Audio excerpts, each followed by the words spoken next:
What's good? Brian Tong here, and I don't even want to say it out loud, but we've got some iPhone 16 Pro reports with even larger displays coming. Hey, I'm just delivering the news, okay? New talk about Apple's M3 chips, my thoughts about Final Cut Pro and Logic Pro finally coming to the iPad, and so much more. So let's just get right into the iPhone 16 Pro news first.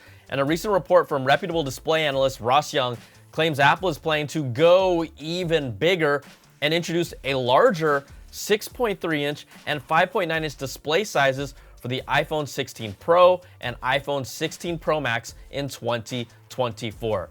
Now, the screen size changes will also reportedly be only limited to the Pro models, and the standard iPhone 16 and 16 Plus are expected to have the same 6.1-inch and 6.7-inch display sizes that they've had for the past few years. Now, Young says the larger display sizes are rounded up, and he will be releasing specific measurements at the Display Week conference in Los Angeles later this May. Now, that would be the biggest iPhone display we have ever seen if it happens at 6.9, and this is for 2024 because this year's iPhone 15 lineup, this year's, is expected to have the same 6.1-inch and 6.7-inch displays. Now, these future larger displays could also finally point to a new design after we've had, pretty much the same looking iPhone for multiple years now. But it doesn't really matter if people are still buying them and Apple is still setting iPhone sales records quarter after quarter. All right, let's talk about the next-gen Apple Silicon. Apple's M3 chips are expected to launch in the first Macs either by the end of this year or early 2024, according to Bloomberg's Mark Gurman. Developer logs of apps running prototype M3 Macs have been discovered and revealed, and Gurman reports specifically that the base M3 Pro chip will feature a 12-core CPU, 18-core GPU, and 36 gigs of RAM.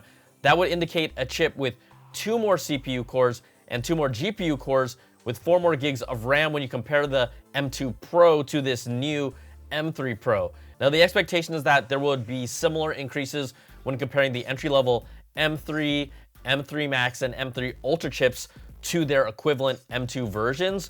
The other big difference is that the M3 chip will be made using the 3-nanometer fabrication process. This is going to allow for a higher density of cores with improved performance for each core and even better power efficiency. So this is really a next-gen step for Apple Silicon with the M3. Now, all reports point to the new 15-inch MacBook Air to be released at this year's Worldwide Developer Conference with an M2 chip. It's going to bring Apple's media engine that just tears through ProRes, 4K and 8K video. And let me be clear that the M2 is still killer. The M1 before that is still great for almost everyone. Apple Silicon is just so impressive that it gets even more impressive with new generations, and most users will never even tap into its full potential.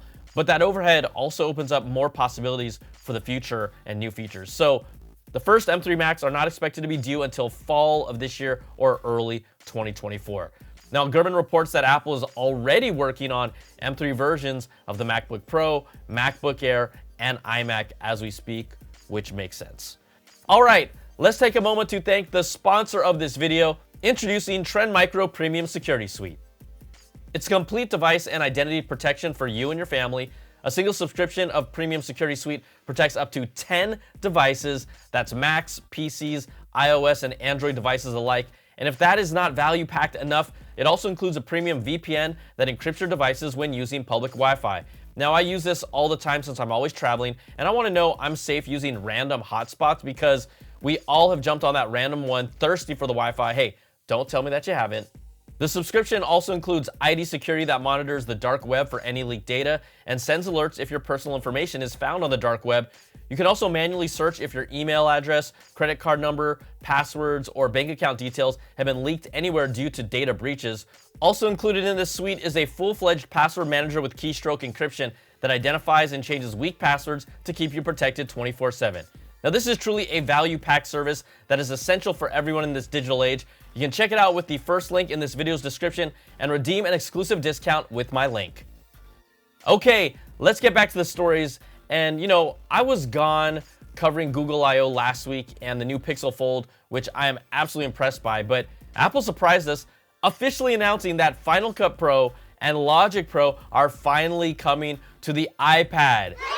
Yes, like so many of you have reached out to me because, I've been screaming about this since the first 12.9-inch iPad Pro came out in 2015. I thought it had been just 5+ years, and it's actually been more like over 7 years. So this is a huge deal, and it took so long that I just gave up bitching about it in my reviews year after year. But I had to just pinch myself, because it's now coming out at the end of this month, and it's really a new designed app that allows you to use Final Cut Pro on your iPad with just your fingers and multi-touch. There's a new jog wheel to allow you to scroll through video. I love that, and you don't even need a magic keyboard to use this app to its fullest. You can if you want.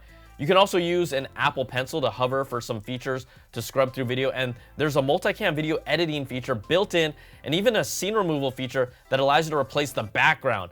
Then you have Logic Pro that allows you to manipulate your music with loops, filters, and original recordings, also with multi-touch. It's all hands-on. There's plugin tiles, a new sound browser, and a new beat breaker plugin that allows you to manipulate the time and pitch to reshape sounds. Now, there is so much here to unpack. I can't go through it all right now, but I just really can't wait to finally give Final Cut Pro a go on my iPad Pro. Now, the apps will each be available on May 23rd for $4.99 per month. That's a subscription, or $49.99 per year with a 1-month free trial. Final Cut Pro requires an iPad with an M1 chip or newer. Logic Pro requires an A12 Bionic iPad or higher, but from what I can tell, Final Cut will not support the M1 iPad Air and is only for the Pro hardware. That, unless I'm wrong, someone correct me, but recent iPad Air owners won't be happy about that. Come on now, that's a bad apple. Ew!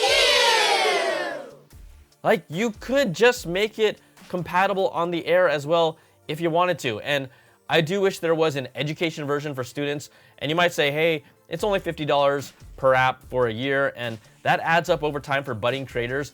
I will use it for my personal business, and obviously creative professionals, it makes total sense, but I remember that back in the day, I purchased the student version of Final Cut Pro years ago before it had the whole magnetic timeline, and it was, I believe, $300 for the package, but that lasted me for at least 10+ years, so I'm just saying, part of why I'm able to do what I do today is because I was able to start early with a price point that was more affordable. That same Brian today, he might be paying $50 a year, but that becomes well over $500 to $600 or more by the time I start working in the industry.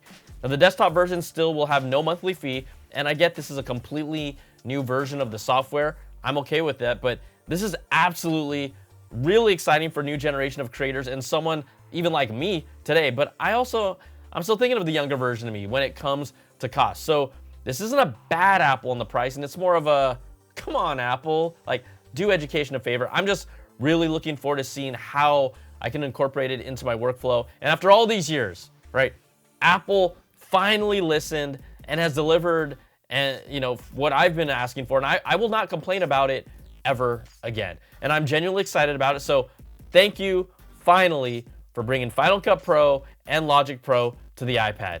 Because on behalf of all the creators out there, that's good, Apple. Yeah! Unless you own an M1 iPad Air, and if I'm mistaken about that, I'll make the correction next week. Now, there's also another way Final Cut and Logic on the iPad can be really cool. Remember, the reports about the Apple Reality Pro headset said that it'll be using apps from the iPad App Store. Well, guess what? Final Cut Pro and Logic Pro are now going to be iPad apps. So does that mean that we could potentially edit video with Apple's headset on with our hand gestures in the air? I'm not saying it's a selling point, but it is kind of badass to think about. And I don't need to be all up in my video timeline like that, but the fact it's a possibility could be really cool. I'm just saying, it's like Minority Report meets content creation. Also, 2 other official Apple announcements that happened while it's away. Apple unveiled their new 2023 Pride Band for the Apple Watch. It's a sport band with a colorful confetti or maybe candy sprinkles design. It's going to be $49.